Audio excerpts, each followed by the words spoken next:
Greetings, dear viewer. Patch 14.11 introduced a new... Wait a minute. We have our team invading here. Garen, okay, he's gonna flash over the wall. We're gonna E-flash to follow.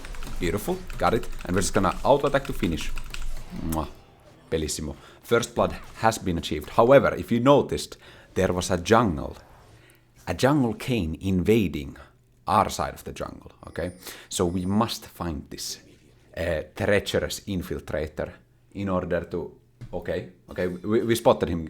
I think this is another kill for us. Maybe we can give it our team this time. We have the 400 gold already. Okay, we're gonna go back to the laning phase. Miss no minions, hopefully.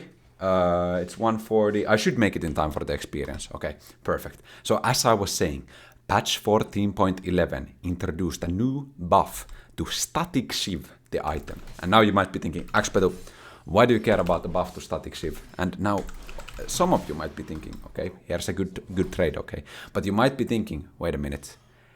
I remember xPetu was talking about the Static Shiv potential last video when he built Kraken Slayer. Maybe with the buffs it can actually become viable. So in this game we are about to find out if Static Shiv can be the wave clear item for Shen. We're gonna take a perfect little E into Q trade. Nothing too much because we don't want to get hit by the Garen silence into an E. He's gonna win that extended trade, so we're just gonna take the short trade where we have the advantage. Now we're just gonna use our 3 Qs. Possible ignite angle here. And it's another kill. It's another kill, guys. 2-0 and 1 at 2.5 minutes. We are gonna go into the bush and we are gonna channel a recall immediately because we want to use our money.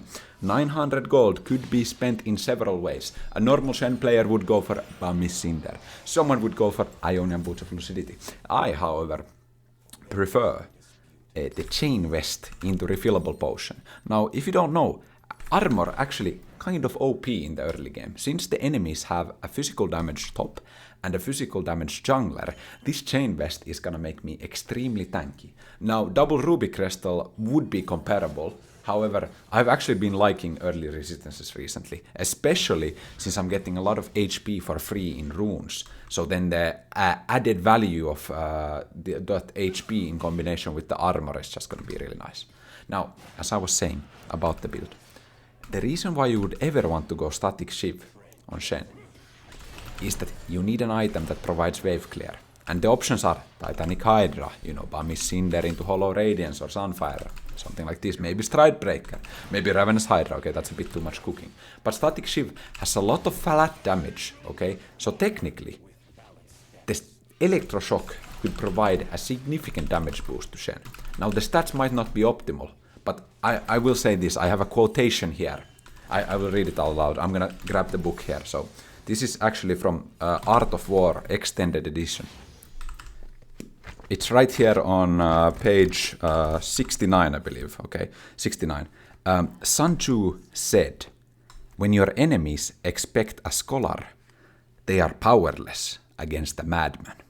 Alright, and using that wisdom, ancient wisdom of Art of War, we have realized that Static Shiv might be the madman potential that we need in order to win a game of League of Legends.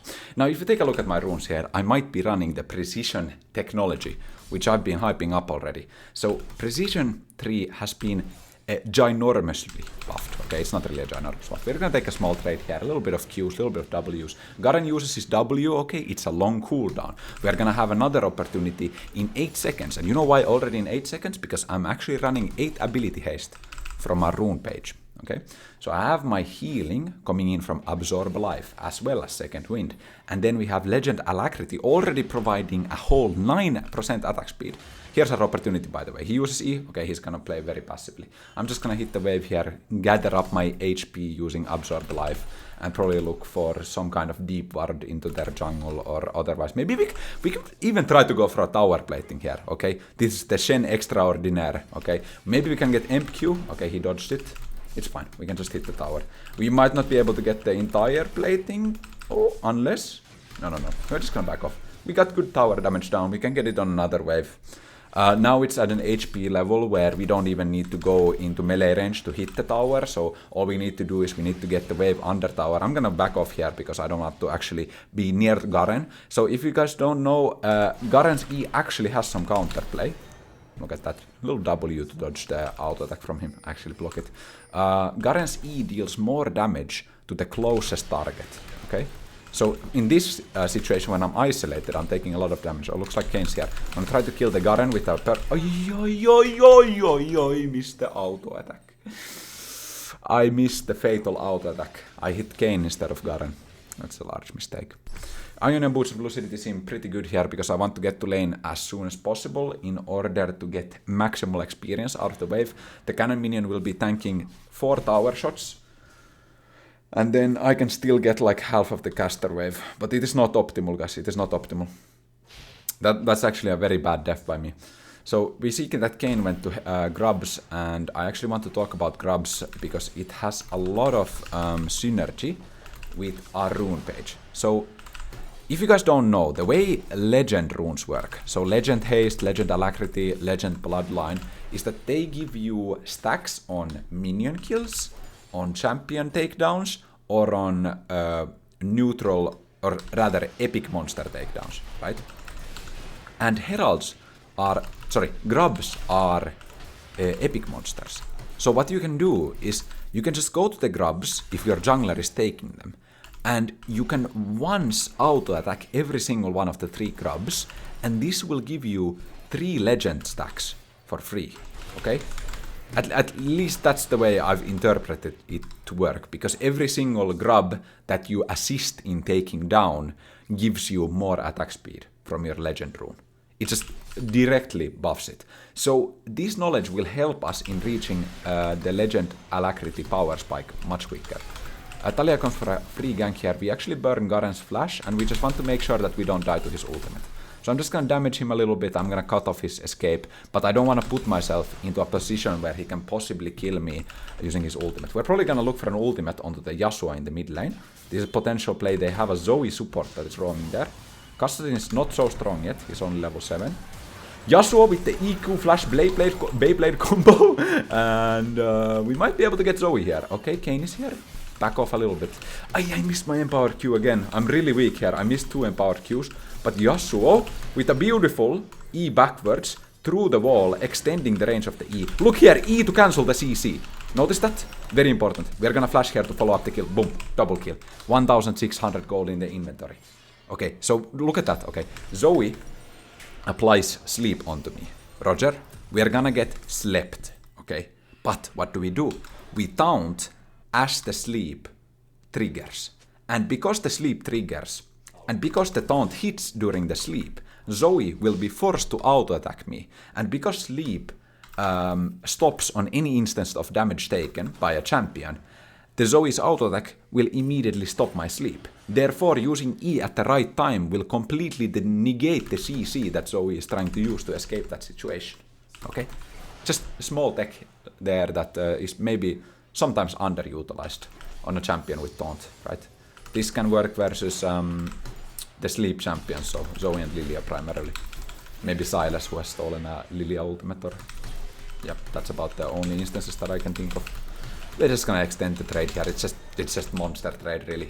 I'm so far ahead that using the Winged Moonplate, 5% bonus movement speed, as well as the tier 2 rush Ionian Boots, gives me a slight movement speed advantage, even though Berserker's Creeps have been completed on the Garen, and that allowed me to follow up on the trade and do a lot of damage. Garen's sustain is quite annoying. Wait, I went into tower rage before the wave. It's fine though, it's fine. We could go here for the minion wave. I'm gonna use my W to block the Q silence from Garen. Couldn't get into the tower range to get that plating. Now something like a Demolish would have obviously taken the tower there, or rather taken the plating, but on Shen we like to run Shield Bash for the increased dueling potential. And anyways, like I've been often debating this question of would Demolish be viable on Shen, and almost always I come to the conclusion that Shen doesn't benefit from Demolish as much as other champions, even though he really likes the tower damage. The thing is, he doesn't create as much opportunities for tower damage as other champions, because when I'm playing with Ignite, right, that's already less lane pressure, in the sense that my wave will be more likely to be on my side of the wave, because I'm playing with Ignite, so that I can't just recoil and TP and push, right? And then the other reason is that whenever I get the wave to actually go into tower range, except here I'm probably gonna get the plating, because Garen is so low. I mean, Kayn can't really do anything to me. I would have turned there, but the thing is Garen has ultimate and Kayn has ultimate as well. So Kayn has the potential to dodge my lethal damage and Garen could possibly execute me. And I don't want to put myself into a situation where I can die there. There's a play coming in mid lane. Also bot lane is taking tower. I just want to make sure Misfortune doesn't die. But honestly, I don't really want to ultimate just to save her. I'm looking for pressure here on the Garen. He wastes E and now he can't really play the lane at all because he doesn't have E. I have my Deadmans if I recall, and it's a really big power spike. I'm gonna ward here to try to see. Garen is posturing really aggressively. I might have to ult here on the Talia, but there's a TP coming in. I think it's a bit iffy, because I don't want to give Garen a free laning phase here. Okay, I have to ult, because Yasuo doesn't win this otherwise. Notice the use of champion portraits there. Possible kill angle still. Ooh, Kassadin is going in. Interesting. Nice. Yasuo picks up the kill. I still have Ignite. The Raven should be dead. And Zoe is not gonna be able to kill me here. No way. He has Ignite. That's not a problem. He has double Ignite. That's a problem. She has a flash. I got the taunt. And QW to stop the auto attack on Yasuo. Okay, actually didn't block it. It went through. Oh, hey, Kayn is here. I don't think I win this, by the way. Unless Talia comes. It's just the tiniest dodge. Okay, now take control ward. Please recall. Please buy Deadman's Plate. Work towards static shift. We are at quite a fortunate position here to have acquired all of the legend stacks already, resulting in 18 attack speed. Static shift will be completed next. Dagger purchased. Okay. Do I go top lane, bot lane, mid lane? Where am I going? Misfortune ran top lane, but then she gave that up. She's now going mid lane, so I will actually posture top lane. Oh, look at my movement speed. 454 movement speed at 13 minutes. This is rivaling Hecarim levels of movement speed. I can't do anything, guys. You're just gonna have to give that play up. I'm gonna get the minion wave top lane, otherwise Garen will take the tower for free. And just look at that Deadman's Plate damage. It's just really crazy. Every single auto attack is dealing a minimum of 38 additional damage to the Deadman's Plate increased damage, and in between every auto attack I'm usually gathering 3 stacks of Deadman's Plate, and by 3 I mean like 21, because you can see the counter if you look at my items. It goes from 0 to 7 to 14 to 21, 0, 7, 14, 21, 28. So it's going in increments of 7, so I'm just giving you the multiple of 7 in order to help that a little bit. And here, when I have 100 stacks, just a single auto attack and an E will do a lot of damage to the Garen, as you can see. I don't want to extend the trade too far because he has Conqueror. I just wanted to use my W to block his Q and then give a couple of auto attacks, but I don't want to take a longer trade here when he has Conqueror up. Ideally, wait for Conqueror to run out and then punish him again. I tried to look for a taunt, didn't hit, but sometimes you gotta look for those options. Here, a Grasp proc would be really nice to cement my HP lead. Also stop his passive from healing him. He's gonna activate right now. If I hit him, it would have obviously still been on cooldown. Since the opponent is posturing so far up, I am convinced that the enemy jungler is here. Okay, it's maybe Zoe, but I think Kayn is still hovering this side. Otherwise, Garen would not be walking up with half HP unless he's a complete psychopath and actually faking pressure, which really good players do, but I don't think this Garen is that caliber of a player. Probably looking for an ultimate on the Yasuo here. Important to use W to dodge. What are my taunts, man? Just missing them by a little bit. It's fine, we make the play happen anyways. Had to waste Ignite for that. Oh! 1600 gold. Time to recall. Static shift completed. Okay, Madman will be unleashed. Sanchu would be proud. Okay. I literally don't know what will happen now, because I have never built this new static shift. Notice the stats, by the way. 55 AD. 45 attack speed, 7% movement speed, okay? It's now giving movement speed since patch 14.11. And now, 464 movement speed, shielding out of base. Boom! Garen dead. Taunt flash. Electroshock. Zoe dead. Okay, Garen lived. What? He had W just in time. Up! No, Garen is dead. Boom! Electroshock the entire minion wave. Wait, oh my! I cleared the entire minion wave in 2 auto attacks because I got the kill, which activates a more powerful electrocution. and then I killed a minion which activates another. So if you guys don't know how the static shiv works, it has a 3-second cooldown, I believe, on minion kills, which give you a 120 damage AoE, and then electroshock gives you a 270 damage AoE on everything. Yeah, it's 120 damage on the minion kill. And the electroshock, which comes from champion takedowns, does not have a cooldown. So technically, if you're in a team fight, everyone is low, you kill one target, you can just go bzzz, zap the entire enemy team. But that's like some kind of Aram fantasy that will most likely not be fulfilled during a Shen playing on a normal Summoner Shift. I'm gonna take down the tower here using my extreme vast resources of attack speed. Looks like the enemies might be chasing, so I'm just gonna make sure to get a safe recall spot. The Zoe seems to be such a player that they would just follow us until the end of the world. So I'm gonna go to this far bush. Okay, we see Zoe on the ward there and Garen as well. Garen seems to be posturing up as well to stop our recalls, but it's actually fine. Now, ideally we get some magic resistance here, right? And Spectral Scowl will do exactly that. Now, it could be interesting to combine Static Shiv with Hollow Radiance, because this would result in me having let's say tons of wave clear, because electroshock, or sorry, the static shiv proc, like the normal proc from minion kills, will deal damage to every minion in the wave, or 6 minions, and then every minion that dies will also give an AoE effect, right? So it should be a lot of wave clear. If I'm being honest, maybe the 120 minion damage is a little bit underwhelming compared to previous iterations of static shiv. And since it has that cooldown, you are kind of forced to like sometimes think about, should I kill this minion now or should I kill it in 2 seconds? But I don't think that's such a huge deal. This build leaves me quite squishy, so that's a problem. Although the absorb life kind of... okay, we're just gonna have to back off here. But Garen used a lot of his damage already, because he used Stridebreaker and E and was not in range. We might be looking at an ultimate here. By the way, guys, in 1.5 weeks I will be playing in the Agurin tournament, NNO Cup. Okay, I'm gonna ult here. Beautiful. And the teams were actually drafted already yesterday. And the draft went okay in my eyes. Because my primary goal was to get Kirei as my jungler.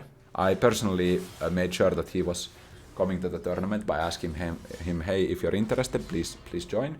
And he went into the pool of champions, or pool of players that could be drafted, and no one picked him during the first rotation, or like the people who were, I don't know why, my recall cancelled there, I don't know if I stepped on something. Doran Shield sold in order to get Bami Cinder and then match the top wave. But I got Kirei. I think he was the best jungler in the tournament by far.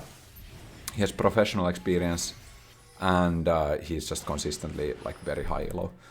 And then I got BZ, the Z main, as our mid laner. So we got the Ninja Brothers both. Oh, okay, take a look at these guys. Maybe we can catch Kane here. I'm gonna return to the topic of the NNO Cup soon. Have to play this out. Maybe I don't play this out. Maybe just run away. The power of these kinds of movement speed builds, right? I have 2 movement speed items and tier 2 boots. Is I can choose which fights I want to take, right? And it's a really like underrated thing, because whenever I see that, okay, that's not a fight that I can win, I can just run away. So technically, like, you shouldn't die playing with movement speed. Oh, the cooldown is so long, because like you can't go in the same direction many times. It's some kind of abuse prevention. You can't just go back and forth with some champions. Like maybe LeBlanc could use W, Hextech Portal, W back, and then Portal again, do stuff like this. So that's why they implemented that long cooldown on the portals. Like there, you know, old Static Shiv would have been able to deal damage to Zoe immediately, but because I can't kill the minion immediately, and the proc only goes on 6 minions, yeah, I mean, I just kind of felt like, you know, I wanted to hit the wave to activate Static Shiv, but it doesn't really work like that. Maybe I can... Okay, I see Kassadin, that's more of a priority target. He's threatening our Talia. Talia's gonna take the portal. Amumu is in a bit of trouble here. He's just gonna back off. But yeah, overall, I was very happy with the draft. Let's play this out. I don't want to engage really hard because they have so much single target damage with Kayn. I mean, Kayn is AoE, but like still, Kayn contributes to that. But they have Garen ultimate, they have Draven auto attacks, potential Kassadin flank. So that's why I didn't want to commit, because I would rather see Kassadin start the flank and then E on top of Kassadin to stop the flank. That's the way I want to play these fights. I recall here because I can sell refillable potion to acquire Hollow Radiance. Just a little bit of a stat boost, and also if I want to go side lane now, it will help me with the clear. I should have taken portal, whatever. I'll just go mid lane. It's hard to choose the lanes here because the game seems to be quite explosive. Like this is, like if you look at our bot lane, by the way, ADC is 0, 1 and 3, and my support is 0 and 8. So even though I'm 10 and 1, this game is not done by any means. Not done by any means. There's a wave top lane that needs to be taken care of. I'm gonna go bot lane now. I pinged Talia to take care of the top lane wave, and I'm just gonna take care of the bot lane wave myself. Alright. Mid lane can be troublesome. They don't have that great of a siege, but they do have Zoe to poke. Misfortune's gonna ult. I'm gonna probably have to ult here. I think my ult was bad. Oh no, Misfortune flashes. Okay, I'm gonna just threaten the side lane then. They might look for a Baron there. Kayn is moving onto me. I have slow resistance from Deadman's Plate. Potential look on Kayn here. Potential kill on Kayn here. Look at that wave clear, by the way, after the kill. Okay, Kassadin is moving. If I want to turn on him, I want to get the Empower Q beforehand and then get 6Q combo. That's possible. Okay, I got Empower Q. No, he knew it. This is really bad for me. I'm in a very, very bad spot. I don't know if I beat this. No, he dodged MQ again. I screwed this up, man. I screwed this up. Ay. I just missed both of my taunts in that engagement. Just unfortunate. You know what, actually, it's not an excuse, it's an explanation. But I switched to a new mouse this week, okay? This is classic, like, YouTuber dies and then the first thing is, oh, you know, I'm using new mouse, actually, I was lagging, you know. But actually, though, I had previously Asus ROG Gladius 3 wireless aimpoint mouse. I bought it because it felt good in my hand. But the Asus software, it's called Armory Crate, that comes with the mouse. It was the worst piece of software I've ever seen in my life.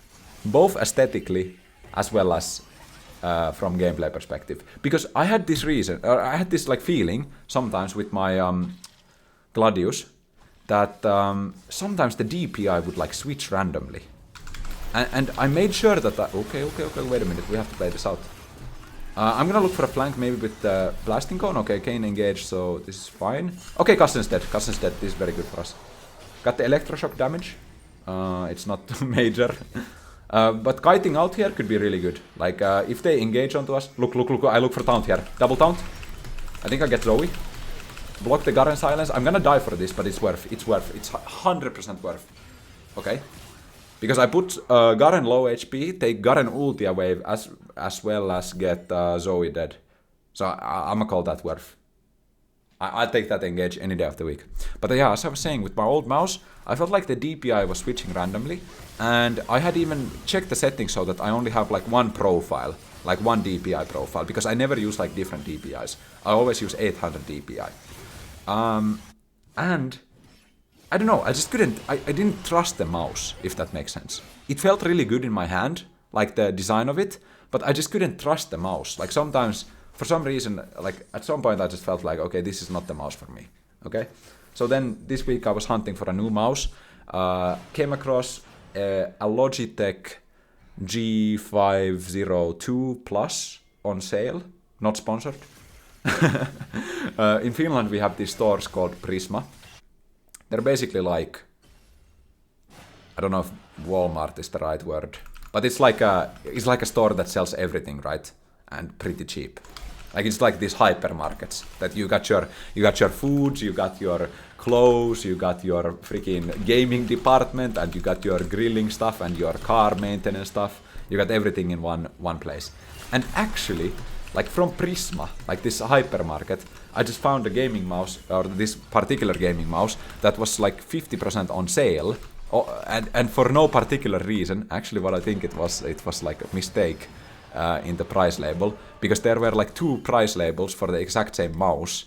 And I just took a screenshot, holy, I'm such a zoomer, man. I took a photo, like, I was thinking digitally, so I say I took a screenshot, but I was actually physically at the store. So I took a photo of the lower label, like the price label, and I went to the cashier and I was like, hey, this mouse, it said here it's for 70 euros. Is that normal? And then she checked, and she checked like the code and everything, and it was okay. So I bought it because it was mega on sale, and it's been pretty good, but I'm having maybe a little bit trouble adjusting to it. Also not sure if I should use different DPI or 800 DPI. Well, anyways, that was Static Shiv Shen. Possible Zoe kill. I think she dies to minions. No, she didn't die. But I don't know. It wasn't like overwhelming. Static Shiv is pretty nice. I don't think I'm gonna be continuing with it, but it worked out for this game. So let's see if the damage starts, maybe. That would be interesting. The Yasuo played really well, actually. Like a very, very decent Yasuo performance. 21 LP, Master... yeah, classic EuroQuest post-game lobby. 4 honors for me, thank you very much. 25k damage. Yasuo dropped a nuke here, 30k damage, but a solid performance nonetheless. So the Yasuo added me actually afterwards. Hi, are you the streamer guy who plays Shen? I answered, I make YouTube videos and stream sometimes, yes. Can I get your YouTube channel? Oh my god, it's really you. I'm a big fan, bro. Well played, GG. Thanks for watching, guys. I'll see you in the next video. Bye.